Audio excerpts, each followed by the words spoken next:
The Ice Queen won't last a week when she realizes we don't coddle people here. That is what Dr. Whitfield said 17 minutes before everything changed. Cedar Creek Medical's ICU hums with the soft percussion of monitors and ventilators, fluorescent lights casting everything in shades of clinical white. Katie Morrison moves through the night shift like water finding its level, her scrubs a perfect shade of invisibility in a place where competence means staying quiet and staying out of the way.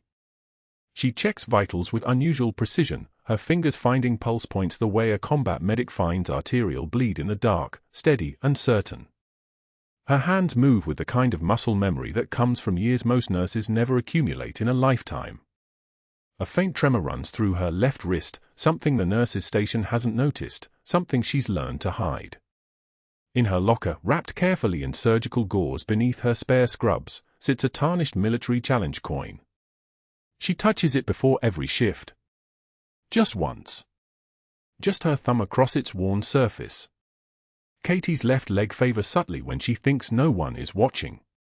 The kind of limp that most people mistake for fatigue.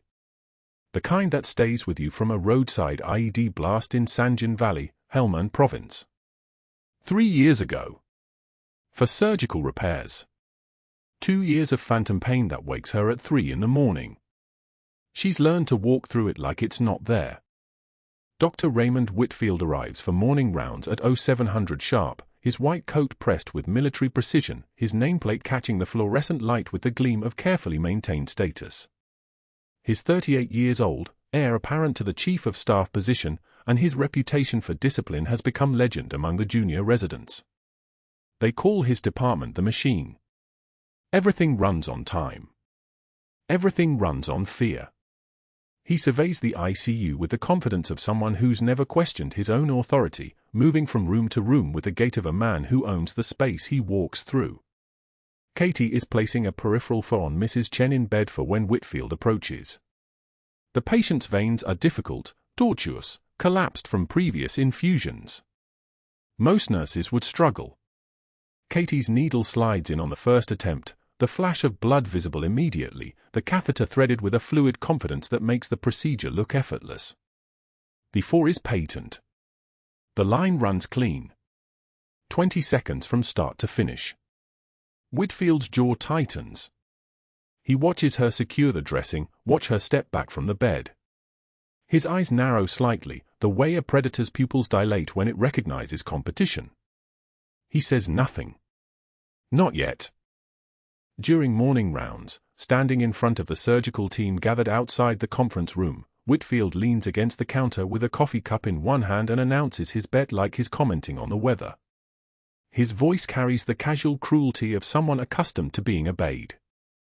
The new traveling nurse, Morrison. Anyone want to wager she won't last through next week? He takes a sip of coffee, eye scanning the faces of residents who've learned that disagreement ends careers. She's competent enough, I suppose. But when she realizes we don't coddle people here, when she understands that we operate on discipline and protocol, not feelings, she'll be gone. They always leave. No one speaks. No one disagrees. Whitfield sets his coffee cup down on the nearest chart with deliberate carelessness. Let's move. We have real work to do. The rounds are efficient and brutal. Whitfield corrects a junior resident on a dosing calculation that was actually correct, just to reinforce dominance. He orders a transfer of a stable patient to a lower-level care unit, not because it's medically necessary but because moving patients keeps the hierarchy visible. Katie observes from the periphery, taking notes, adjusting oxygen flow rates, doing the work that actually keeps people alive while Whitfield performs the theater of medicine that builds reputation. By noon, Katie is in the cafeteria, sitting at a small table near the window with a turkey sandwich and a coffee. The hospital cafeteria smells like industrial margarine and the faint copper scent of blood from the trauma center 2 floors above. She's eating quietly, her mind running through the complications of room 347, the seal with the catastrophic abdominal trauma that the surgeons have been debating for 3 days.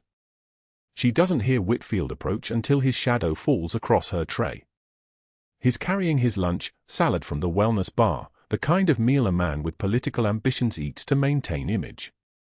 His smile is present but his eyes are predatory. He says nothing. He simply extends his hand and sweeps her entire tray sideways with the casual violence of someone testing whether she'll react. The coffee splashes across her scrubs. The sandwich skids across the linoleum floor. A nurse at the next table looks up, then quickly looks away. Nobody helps. Nobody speaks. Katie sets down her fork carefully. She breathes once. She doesn't look at Whitfield. She simply stands, grabs napkins from the dispenser, and begins cleaning the spilled coffee from her chest. Her movements are measured. Controlled. There's no tremor in her hands. There's no flush in her cheeks. There's no visible anger. There's nothing. She is a blank page. Whitfield is still standing there, watching her clean. He's not satisfied. A blank page isn't victory. A blank page is a threat because it means she didn't break. He needs her to break. He needs witnesses to her breaking. "You're going to want to change those scrubs," he says, his voice carrying across the cafeteria. "We maintain standards here." Katie finishes wiping her chest. She tosses the napkins into the trash. "I'll change during my next break," she says quietly. Her voice is flat, professional, exactly the voice a traveling nurse would use with a senior attending. She's still not looking at him. Whitfield walks away. The cafeteria begins talking again, the moment of violence absorbed and normalized. Katie throws away the ruined sandwich and the empty coffee cup. She walks to the locker room and changes into fresh scrubs from her locker, the tarnished challenge coin still wrapped in surgical gauze exactly where she left it. She touches it briefly, her finger steady. Then she returns to the ICU. The rounds continue through the afternoon. The hospital hums with its endless machinery, with the sound of monitors beeping their digital rhythm, with the soft squeak of sneakers on polished tile. Katie checks lines, adjusts drips, performs the invisible work that actually saves lives while Whitfield performs rounds in the visible sections of the hospital, the parts where reputation is built. At 1,545 hours, Whitfield approaches her again outside the medication dispensary. He's carrying a patient chart, not relevant to her, not a chart she needs to see.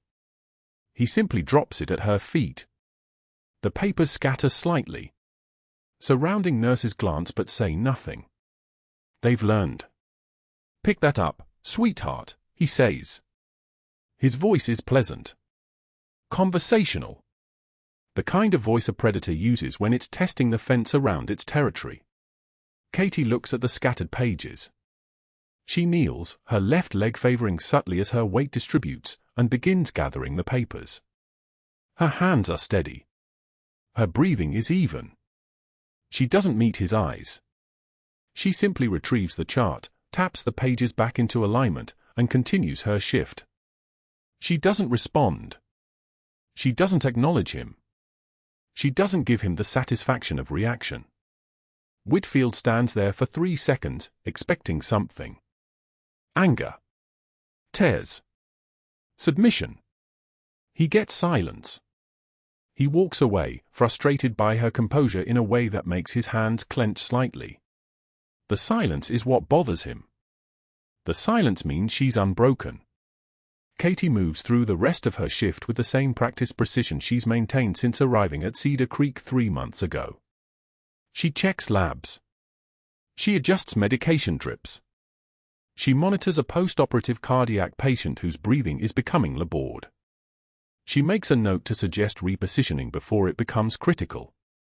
By 1900 hours, the night shift begins their arrival, and Katie prepares to leave her assignment. But before she does, she moves to room 347. The Navy SEAL is dying quietly. His name is classified in the hospital record, his background redacted, his chart marked with symbols that only Katie has clearance to interpret. He was transferred from Naval Medical Center San Diego with catastrophic abdominal injuries from an IED blast in Helmand Province. 6 days ago. The surgeons have already decided that comfort measures are the only remaining option. He's conscious, alert, but the internal bleeding is too extensive and the damage too profound. He's being given time to say goodbye. Katie checks his oxygen saturation, 88% on 4 liters nasal cannula, and adjusts his pillow slightly. She's reaching for his wrist to take his pulse when his eyes focus on her hands. Really focus. Not the vague awareness of a dying man, but the precise attention of a soldier who recognizes something he shouldn't recognize. Helmand Regional, he whispers. His voice is fractured like something broken that's been taped together too many times. You did that 6-layer peritoneal repair on Ramirez. I was there. I remember your hands. Katie's fingers pause against his wrist. The room is quiet except for the soft hiss of oxygen delivery and the distant mechanical rhythm of the ICU monitor down the hall. She looks at his face. Really looks at him. And she sees it then, the recognition. The knowledge. The impossible moment where her cover touches the real world and threatens to fracture. You're confused, she says quietly. Her voice is smooth, professional, exactly the voice a nurse uses with a delirious patient. That's common with pain medication. I'm just a nurse here. Just a regular nurse. But her hand lingers on his pulse for 3 seconds longer than necessary. And in those 3 seconds, she makes a choice to let him see something in her eyes, something that says, I remember Ramirez too. I remember the blood. I remember the way his abdomen opened like a flower that shouldn't bloom. I remember screaming for another unit of fresh frozen plasma while rounds fired outside the surgical tent. She doesn't say any of it. She simply finishes checking his vital signs, makes a note in his chart, and leaves the room. But something has shifted. Something has changed. The wall between Katie Morrison, traveling nurse, and Master Chief Petty Officer Catherine Morrison, naval intelligence operative embedded at Cedar Creek Medical, has developed a hairline fracture. And that fracture is about to become a chasm. The wall between Katie Morrison, traveling nurse, and Master Chief Petty Officer Catherine Morrison, naval intelligence operative embedded at Cedar Creek Medical, has developed a hairline fracture. And that fracture is about to become a chasm. Dr. Whitfield's voice carried across the nurse's station at 0630, sharp enough to cut through the morning routine like surgical steel. The surgical team gathered around him during rounds, their white coats forming a barrier between the attending physician and the rest of Cedar Creek Medical's ICU. Gentlemen, I'll bet anyone here $20 that the Ice Queen won't last a week when she realizes we don't coddle people at Cedar Creek.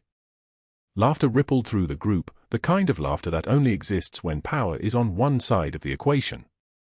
Katie continued charting 3 feet away, her fingers steady on the keyboard despite the heat crawling up her neck. Her jaw tightened imperceptibly. Just a hairline fracture. Her hands remained perfectly steady. During lunch in the packed cafeteria, she sat alone in the corner booth, a cup of black coffee and a sandwich in front of her, small meals, nothing that would slow her down if she had to move fast. Whitfield appeared carrying his own tray, moving through the crowd with the casual confidence of someone who'd never been told no. Morrison, I need you to understand something about how things work here, he announced loudly enough for surrounding tables to hear. The cafeteria's ambient noise, the clash of silverware, the low murmur of 100 conversations, seemed to pause, waiting. Before Katie could respond, Whitfield bumped her tray with his hip. Coffee splashed across her chest, soaking into her scrubs like blood into gauze. A sandwich hit the tile floor with a wet slap. Silverware clattered and scattered. The cafeteria fell silent. The kind of silence that comes before something breaks. Katie looked down at the mess, the brown spreading stain, the sandwich face down on the white floor, the fork that had skated 10 feet away. Then she looked up at Whitfield's smirking face. She could have spoken. Could have responded with the sharp edge of authority that came naturally to someone who'd ordered men into combat zones. Could have let the mask slip just enough to remind him that he was playing with fire. Instead, she knelt down slowly, deliberately, and began picking up the debris with her bare hands. A fragment of bread. A piece of lettuce already browning at the edges. The wet napkins that came apart in her fingers. Her face was a practiced mask of neutrality, the mask she perfected over 15 years, the one that had kept her alive in places where a single micro-expression could be fatal. "That's right, sweetheart, know your place," Whitfield said, dropping a patient chart at her feet. "Pick that up too while you're down there." Her hand paused for a fraction of a second on a coffee-soaked napkin. 1/10 of a second. Not enough for anyone to catch. Then it continued its methodical cleanup. She retrieved the chart, stood slowly, and met his eyes for one silent moment, just 3 seconds of direct contact, enough for him to wonder if he'd miscalculated. Then she walked to the disposal area and spent 15 minutes in the bathroom scrubbing coffee from her scrubs with paper towels that left flakes of white against the brown stain. In the mirror, alone with the fluorescent lights buzzing their mechanical drone above her head, she gripped the sink edge until her knuckles went white. The tendons in her forearms stood out like cords. Her reflection stared back at her, a woman caught between 2 lives, 2 identities, 2 sets of rules. But when she emerged 2 minutes later, her face showed nothing. The mask was secure again. That evening during shift change, Whitfield cornered her at the medication cart where the overhead lights cast everything in a sickly yellow glow. The smell of antiseptic mixed with something older, something stale that no amount of bleach could quite erase. "You know what I love about traveling nurses, Morrison?" His voice was conversational, almost friendly. "You're completely disposable. No history, no connections, no one who'll miss you when you're gone. Makes my job so much easier." Katie logged into the system and pulled the next patient's medication without acknowledging he'd spoken. Morphine. 10 milligrams, printed label on a small clear bag. The tarnished challenge coin seemed to burn in her pocket, a reminder of who she really was beneath this cover. A reminder of the 37 names she'd committed to memory in Helmand Province, the names of soldiers who wouldn't come home. The weight of it was almost unbearable. She was disposable. That part was true. But not in the way he meant. Then at 0300, everything changed. Room 347's cardiac monitor began an irregular pattern that made Katie's blood run cold. She was at the Navy SEAL's bedside in seconds, not running, moving with the economical precision of someone trained to cover ground quickly without drawing attention. The monitor showed a pattern that most nurses would take 30 seconds to recognize. Katie recognized it in 3. Beck's triad. Muffled heart tones. Distended jugular veins. Falling blood pressure. Cardiac tamponade. Blood was filling the pericardial sac, crushing his heart like a closed fist. She'd seen this before. Not in a hospital. In a forward operating base in Helmand Province with nothing but a field chest and 7 minutes before the patient would have died. The code button. Pressed with her palm. The alarm system wailed, cutting through the pre-dawn quiet like a blade. Then she was moving, prepping for emergency pericardiocentesis, her hands moving with muscle memory that belonged to Master Chief Catherine Morrison, not to Katie Morrison, the traveling nurse. Equipment. A 14-gauge needle. Antiseptic swabs. Bandages. The chest wall beneath her fingers, cold and clammy. The subxiphoid angle, precisely where the ribcage met the sternum. The sweet smell of iodine swab. The needle poised. Dr. Whitfield arrived 4 minutes later, still buttoning his white coat, and froze when he saw Katie had already positioned the needle. His face shifted through anger, confusion, then something harder, calculation. "What the hell do you think you're doing?" "Step back, that's a physician only." His voice carried the weight of institutional authority, the kind of power that came from his position on the hospital hierarchy, from being chief of staff in waiting, from the board members who owed him favors. She didn't step back.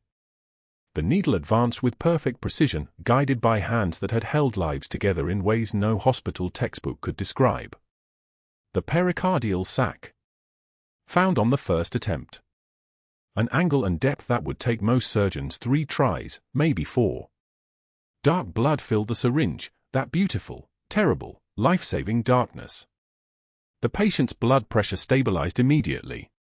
The monitor's irregular beeping slowed, steadied, found rhythm again. The attending physician who'd arrived with Whitfield stared at Katie's hand position, the textbook perfect trajectory, the confidence of someone who'd done this procedure under mortar fire. His eyes narrowed slightly. "Where did you learn that technique?" he asked quietly, and there was something in his voice, recognition, maybe. Or suspicion. The kind of suspicion that could become dangerous. Before Katie could deflect, before she could construct a cover story about a clinical rotation or a specialty training program, the Navy SEAL's eyes fluttered open. They focused on her hand still holding the needle with the kind of clarity that shouldn't have been possible for someone in his condition. His voice was barely a whisper, barely a sound, but the words landed like ordnance. "Helmand Regional. You did that 6-layer peritoneal repair on Ramirez." The room went still. The kind of still that comes from collective breath being held. The ventilator wheezed its mechanical rhythm. The monitors beeped. Somewhere down the hallway, a phone rang. In that room, nothing moved except Katie's eyes as they met the SEAL's gaze for 3 long seconds. Time enough for a dozen cover stories to collapse. Time enough for a 15-year operation to unravel. Time enough for everything to change. "You're confused," she said softly, pulling the needle back with the kind of care that someone uses when handling something irreplaceable. "I'm just a nurse here. Rest now." But the SEAL's eyes didn't leave her face, and something in that contact, some recognition of shared service, of shared survival, felt like a door opening in the dark. Whitfield's expression shifted from anger to something colder, something more deliberate. He'd just witnessed a procedure executed with military precision. He'd just heard a reference to Helmand Province. He'd just seen a patient recognize something in his disposable traveling nurse that didn't match the narrative he'd constructed. The calculation happening behind his eyes was visible, almost audible. He recognized insubordination when he saw it, and he recognized a threat to the carefully cultivated reputation he'd built for his promotion to Chief of Staff. But he was also intelligent enough to know he'd seen something he didn't fully understand. By 0600, the SEAL was stable. By 0630, Katie was charting the intervention with the kind of precision that would hold up under any scrutiny. And by 1000, Dr. Whitfield had made his first phone call. Within 8 hours of the pericardiocentesis that saved the SEAL's life, Dr. Whitfield walked into the chief administrator's office with the measured concern of a man orchestrating his own promotion. His voice was grave. "Practiced.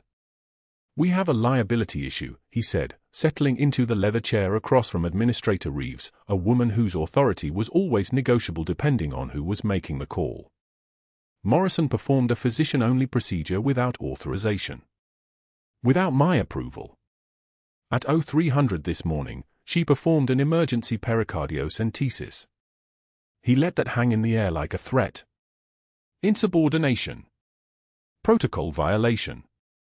If something had gone wrong, this hospital would have been liable for millions. I need to know this institution takes protocols seriously, especially with my Chief of Staff appointment under board review. Reeves shifted in her seat. She knew the game.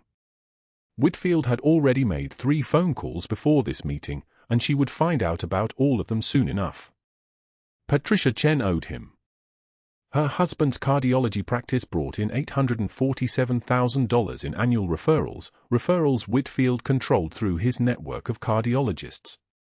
One word from him and those referrals dried up. James Walsh had a son. 19 years old. DUI arrest 6 months ago. Whitfield had provided medical documentation that helped the prosecutor look the other way. A character witness statement. A blood alcohol report that conveniently noted equipment malfunction. Walsh remembered. They all remembered. The third call was the one that made Whitfield smile. Katie's listed references from Nevada. A traveling nurse agency in Carson City that was, in reality, a CIA cover office routing classified personnel background checks through civilian channels. The voice on the other end of that call was professionally apologetic. "We can confirm her employment dates, but cannot provide detailed performance information due to internal policy." It was exactly what Whitfield needed to hear. An evasion. A non-answer that looked like something to hide. He could weaponize silence as easily as he could weaponize words. By noon, Katie was summoned to the second floor. The administrative wing. The hallway smelled like industrial floor wax and the kind of fear that came from knowing your career was about to implode. She sat across from Reeves, her face composed with the kind of stillness that comes from 18 years of training to survive interrogation, and listened to words she had anticipated but never quite believed would come: administrative suspension. Pending external credential review. Effective immediately. Security would escort her to collect personal items. Her badge access was revoked. Her shift assignments were transferred. Katie's jaw remained level. Her breathing unchanged. But her hand moved to her pocket, finding the tarnished challenge coin that lived there, the only piece of her real life she'd allowed herself to carry into this cover identity. The coin was from her first deployment. 2006, pressed from aircraft wreckage and shrapnel from an IED strike outside Sanjin Valley in Helmand Province. The metal was worn smooth from 15 years of being gripped during moments exactly like this one. She held it without moving her hand out of her pocket. Just the feel of it. The weight. The knowing. "I understand," she said quietly. 8 words. The most controlled 8 words she could manage. Reeves looked almost apologetic. "Almost. You'll be contacted within 5 business days regarding the review timeline. Legal will send you the paperwork." Katie was already standing. "I'm familiar with the process." The elevator ride down felt like descending into a pressure chamber. The fluorescent lights hummed that constant mechanical hum that hospitals never let you escape from. 2nd floor. Lobby level. Ground floor. The security officer, a man named Chen who'd always nodded respectfully to her in the cafeteria, walked beside her with his eyes straight ahead. Professional. Detached. She collected her things, a sweater, a photo of an ocean cliff in Maine that had never been her home but looked like what a normal nurse might display, a half-empty bottle of peppermint tea. The locker was a timeline of her cover identity compressed into 4 cubic feet of space. What she didn't tell Reeves, what no one could know, was that Katie Morrison the nurse was a fiction. Master Chief Petty Officer Catherine Morrison of Naval Intelligence had been embedded at Cedar Creek Medical for 3 months on a classified assignment, quietly monitoring a smuggling operation funneling prescription opioids through the hospital pharmacy. The pipeline ran from the narcotics vault, through Dr. Whitfield's consulting relationships, and into the hands of distributors moving product through San Diego's street networks. The same networks that had supplied the tainted medication that had killed 4 Marines in Helmand Province 18 months ago, including one of Katie's closest brothers-in-arms, Petty Officer 2nd Class Marcus Ramirez. She had been 6 weeks away from hard evidence. 6 weeks from the warrant that would shut down the pipeline. 6 weeks from finally putting the pieces together that would tie Whitfield's signature to the order forms, the diverted shipments, the doctored inventory reports. Ramirez had died so Whitfield could make an extra $140,000 a year. And she had destroyed it all to save one man's life. That evening, Katie sat in her car in the dim parking garage. Engine off. The concrete around her was the color of old bone. She pressed her forehead against the steering wheel and couldn't move. Couldn't think past the weight of it. 15 years of naval service. 3 tours in Helmand Province. 16 surgical saves under fire. 2 Purple Hearts. A Bronze Star with Valor. And she had thrown it all away because a dying man had looked at her hands during a dressing change and said her name, and she couldn't let him die. Not when she could stop it. Not even when stopping it meant destroying her mission. Her hand gripped the challenge coin in her pocket until the edges cut into her palm. The pain was information. Pain was data. The pain meant she was still here. Still functioning. But the tears came anyway, the one she hadn't shed since Helmand Province, the one she had trained herself not to produce, the one she had locked away in the part of her mind that was supposed to stay locked. Her breathing became uneven. Ragged. She was alone in the darkened parking garage and there was no one to see, and for the first time in weeks the carefully constructed facade cracked like ceramic under pressure.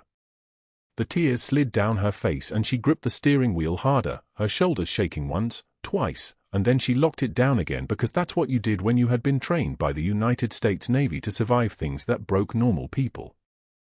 But that wasn't the worst part. What the hospital didn't know, what Dr. Whitfield didn't know, was that somewhere in room 347, the Navy SEAL whose heart she had restarted at 0300 was regaining consciousness. His name was Lieutenant Commander James Foster. He had served 3 tours in Helmand Province. He had been with the same JSOC Task Force 121 unit that Katie had supported in 2013. He had watched her perform surgeries on wounded Marines with hands so steady they looked like they were carved from stone. And when his sister brought him the news that he was being discharged, that he was going to live, that the woman who saved him was the same woman he had last seen walking away from a Phi base in Farah Province with blood on her uniform and a bronze star on her jacket, he understood immediately what had happened. Katie had blown her cover. She had revealed herself to save him. And now she was sitting in a parking garage with her forehead against a steering wheel and no idea that everything was about to change. Katie pushed through Cedar Creek Medical's glass doors at 8:11 a.m., clean scrubs pressed, badge clipped to her collar, nothing else. The challenge coin sat in her pocket, weight against her ribs, familiar as a heartbeat. She'd worn it through 3 tours. She could wear it through this. The administrator's office occupied the 3rd floor, corner suite with windows overlooking the parking lot where her car still sat, keys on the passenger seat. She'd written nothing. No confession. No explanation. The choice to save that SEAL had been made in blood and instinct at 0300 hours, and everything after, Whitfield's calls, the board members' statements, the fabricated reference check, that was all just consequence. She'd made peace with it during the drive here. The administrator's secretary barely looked up. "He's ready for you." Inside, Dr. Whitfield stood by the windows, arms crossed, wearing his clinical coat-like armor. The administrator sat behind his desk, 3 manila folders arranged in front of him like exhibits at trial. The room smelled of expensive cologne and fear sweat. Whitfield had brought reinforcement. Master Chief Morrison, the administrator began, then caught himself. "Ms. Morrison. Please, sit."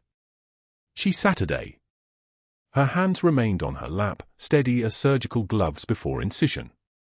"We've received documentation," the administrator continued, opening the first folder, regarding protocol violations, unauthorized medical procedures, and concerning responses to direct supervision.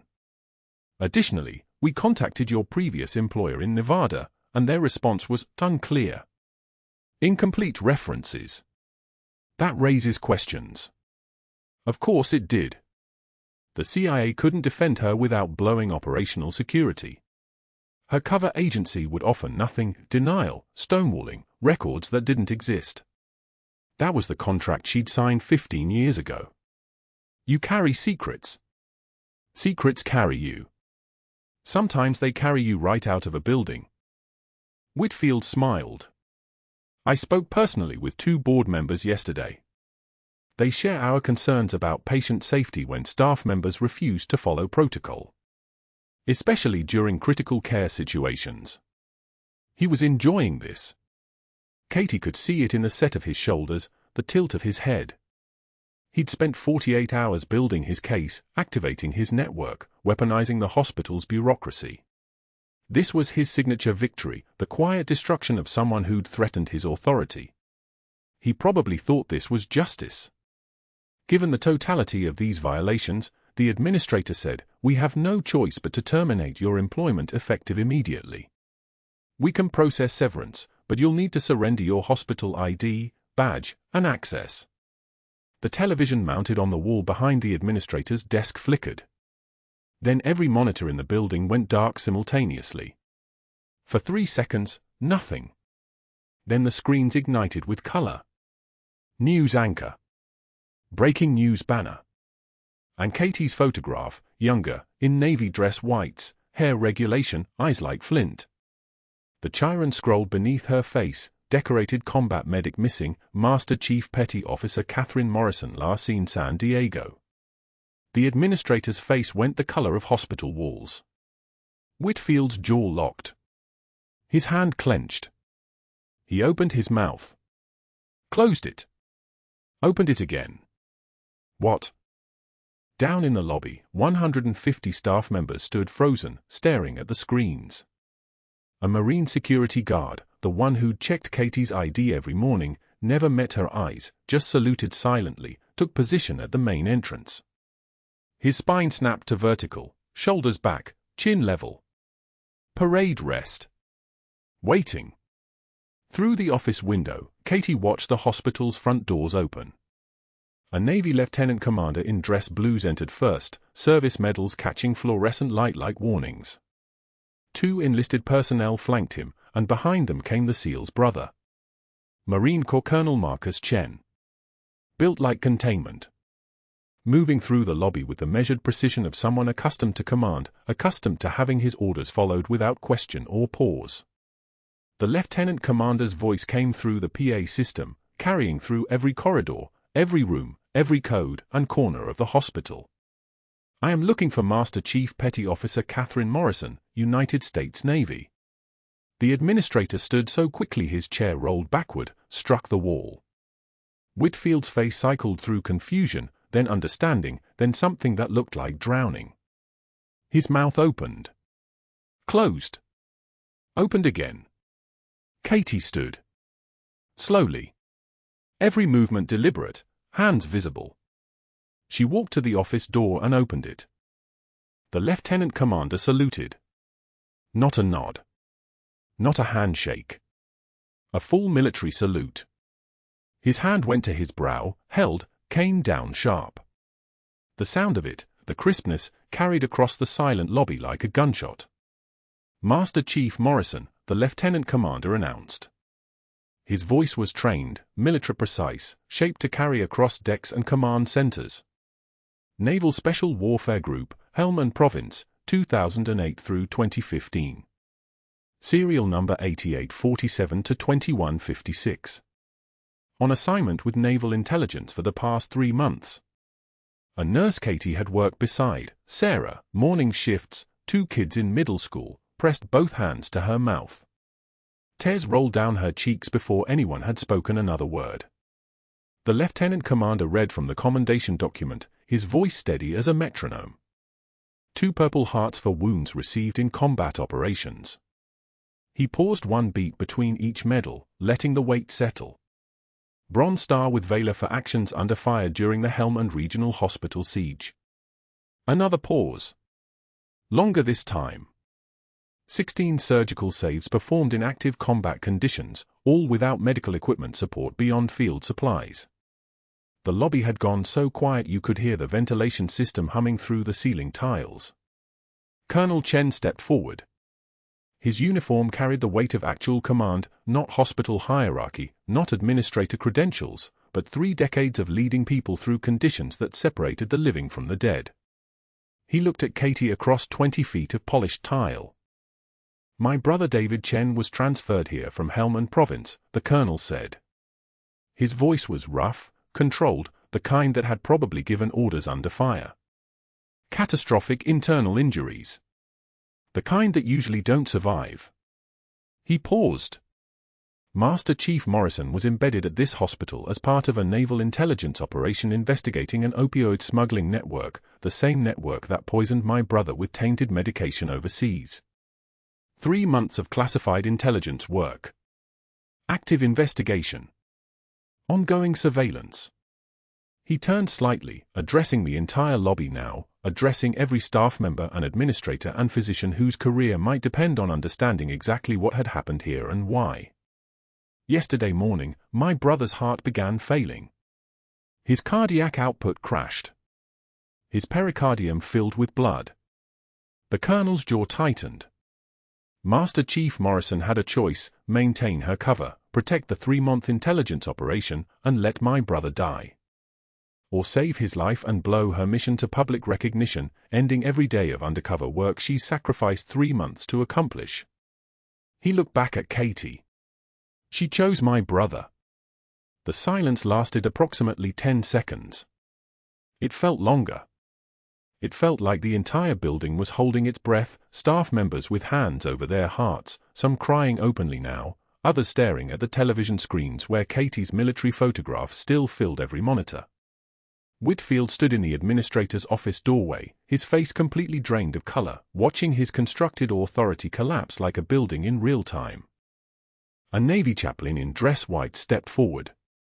Petty Officer First Class David Chen passed away at 1047 hours this morning. His final words to his family were recorded. He said, "Tell everyone who saved me. Tell them I know what she gave up." The chaplain paused. His brother is here to ensure that message was delivered. Katie didn't move. Her face remained composed, not cold, but settled, the kind of calm that comes from having already survived the worst and understanding that recognition changes nothing about the cost. The challenge coin pressed against her ribs. 16 years of service. 3 tours. 23 surgical saves in active combat before this one. And 1 SEAL whose last act was making sure the world knew what she'd done. Whitfield's hand went to the doorframe to steady himself. The lieutenant commander turned to the administrator. "Your termination documentation is rescinded immediately.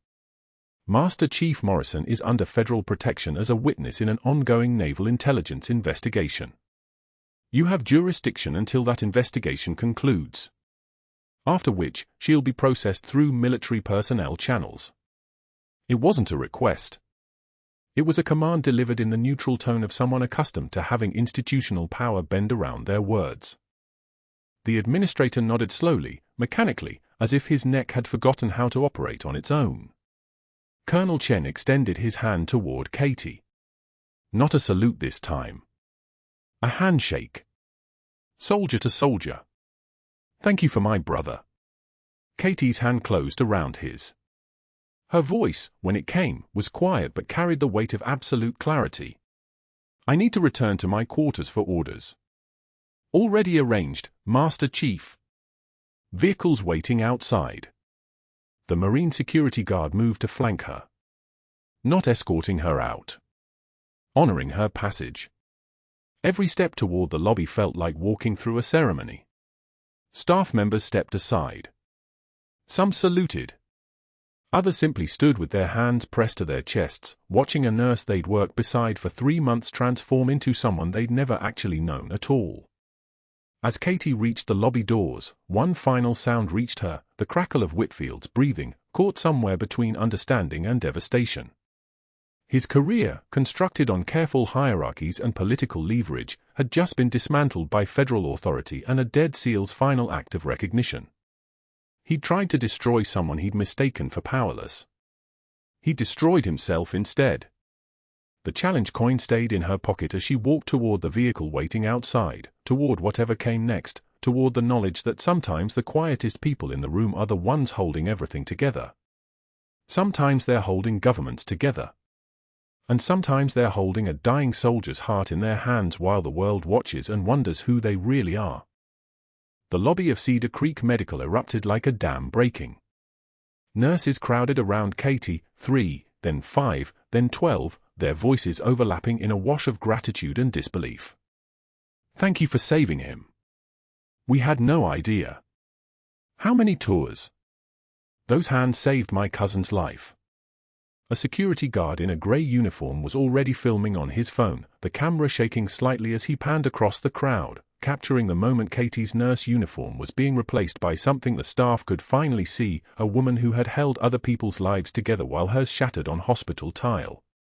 Someone's badge clattered against the floor as they stumbled backward, making room. The sound cut through the noise like a gunshot. Within 90 minutes, the footage was everywhere. The video spread across military networks first, shared in closed Facebook groups for Navy personnel, veterans forums, private messaging channels that connected thousands of service members who understood what they were watching. By evening, it had crossed into civilian social media. 3 million views. The clip showed Katie surrounded by medical staff, her composure finally showing cracks, not tears, but the kind of visible emotion that only comes when you stop performing. In the background, visible through the administrator's office window, was a face frozen in the recognition of catastrophic mistake. Dr. Whitfield, mid-stride, watching the moment his world collapsed. His jaw tight. his hand reaching for something, a railing, a door frame, anything to steady himself. The video looped. His humiliation played on repeat. The chart hitting tile. The coffee spilling across her scrubs. The words, "Pick that up, sweetheart." A Master Chief Petty Officer on her knees cleaning up after a man who had no idea what he was destroying.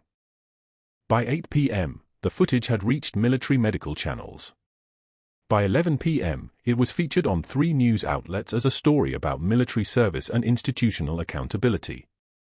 By midnight, it had found the man it was never supposed to find, Dr. Harold Kensington, retired Army trauma surgeon, Professor Emeritus at Johns Hopkins, 63 years old, sitting in his study in Baltimore while thunder rolled across the city like distant artillery. Kensington had trained Dr. Whitfield. Written his letters of recommendation. Called in favors to secure his residency at Johns Hopkins. Watched him build what appeared to be a promising career. Kensington watched the footage 3 times, each viewing slower than the last, his focus narrowing to a single moment, Whitfield tossing a chart at Katie's feet while she knelt in coffee-stained scrubs. Kensington's hands trembled. Not from age. From recognition. He had worked alongside Katie Morrison at Kandahar Regional Hospital in 2012. She was the surgeon who saved 16 soldiers in one 4-month deployment. 16. While he saved 4. While his protégé saved none. Kensington's call to the Cedar Creek Medical Board came at 6:41 a.m. He did not introduce himself with pleasantries. "I trained that man. I vouched for him personally. And I'm watching him humiliate a service member on camera, a Master Chief Petty Officer with more combat surgical saves than most military surgeons achieve in a career. You will remove him from the hospital, or I will personally ensure every medical institution in this country knows what Cedar Creek considers acceptable conduct toward federal personnel." The line went silent. Then, "Thank you for the call, Dr. Kensington. We'll begin an immediate review." He hung up. The review was convened within 24 hours. What happened next moved with the precision of a military operation. The board demanded Dr. Whitfield's conduct file, all of it. His interactions with nursing staff. His relationship with board members. The timeline of Katie's suspension. Within 6 hours, the paper trail became undeniable, calls made to board members who owed him professional favors, references requested at the Nevada clinic with unusual urgency, the retaliation so clearly documented it could have served as a case study in institutional abuse. Board member Chen suddenly recused herself when questioned, her husband's referral relationship becoming impossible to separate from her voting patterns. Board member Walsh went silent, his memory of performance concerns evaporating when placed under formal review. The chief of staff position, the one Whitfield had been grooming, the power he'd been consolidating, went to the attending physician who had watched Katie perform the pericardiocentesis. The one who'd seen her hands move with the precision of someone trained to save lives under fire. Dr. Whitfield was offered a choice on the afternoon of day 3. Resign quietly, and the investigation concludes with minimal institutional damage. Resist, and face formal investigation into his manipulation of board members, his retaliation against a federal agent conducting authorized investigation, his systematic abuse of staff. He chose resignation. The medical license remained valid, they didn't revoke it, just let it carry annotations, footnotes, warnings that would follow him like ghosts. Insurance companies, however, will hire almost anyone who passes a background check. They don't ask questions about institutional accountability. They just need bodies to fill tables. 6 months later, Katie Morrison walked through a San Diego strip mall in navy dress blues, heading toward her new position at the VA hospital, the first job she'd held under her real name in 5 years. Her rank was finally spoken aloud. Her service was no longer classified. The opioid investigation at Cedar Creek had concluded with Naval Intelligence bringing in a replacement operative for hospital employees, and 2 pharmaceutical distributors were awaiting trial. The challenge coin in her pocket had company now, a second one, newer, gifted by the Chen family, inscribed with their son's name and 4 words, "For those who choose the one." Katie's hand moved to both coins, feeling their weight, remembering everything that coin meant. She passed a narrow storefront with a hand-painted banner reading, Whitfield Insurance, Auto, Home, Life. Through the window, she could see him sitting at a folding table, cheap business cards stacked beside a coffee that had gone cold hours ago, talking to an elderly couple who looked skeptical. He was wearing a tie that didn't quite match his shirt. Rain hammered the parking lot outside, each drop like a judgment. For a moment, their eyes met through the glass. His face flushed the color of spent shame, and he looked away first. Katie didn't smile. Didn't gloat. Didn't pause. She just continued walking, her hand touching the challenge coin, both of them now, the tarnished one from Helm and the new one from the family of the man she'd saved, feeling the weight of what she'd chosen and what it had cost them both. At the VA hospital, the director of nursing was waiting in the lobby. "Master Chief Morrison, we've been waiting for you." The staff room erupted in applause when she walked through the doors. Half the nurses were veterans who'd seen the viral video, who understood what sacrifice looked like when it wore a nurse's uniform and saved lives anyway. One approached her afterward, a former Army medic, and said quietly, "I was at Helm and Regional in 2012. You saved my convoy, leader. I never got to thank you." Katie's composure finally fractured, not into tears, but into the smallest genuine smile, the kind that only comes when you stop carrying the weight alone. That evening, she was asked to speak to incoming VA medical staff about patient advocacy during crisis. She kept it brief, her voice steady and clear. "I learned something at Cedar Creek Medical. Power is not a title. Power is the ability to help. The moment you forget that, you've already lost everything that matters." In his insurance office 3 miles away, Dr. Whitfield locked the door at 6 p.m., having sold 0 policies for the 3rd consecutive day, and sat alone at his folding table, scrolling through job listings that all seemed to require references he no longer possessed. Outside, rain continued hammering the strip mall parking lot, and nobody was listening. Nobody was watching. Nobody cared. And for the first time in 15 years, that was exactly how Katie Morrison preferred it. Before we go on, thank you for watching. Please hit like, it really helps. Subscribe if you're new. And leave a comment letting us know you're here. We love hearing from you.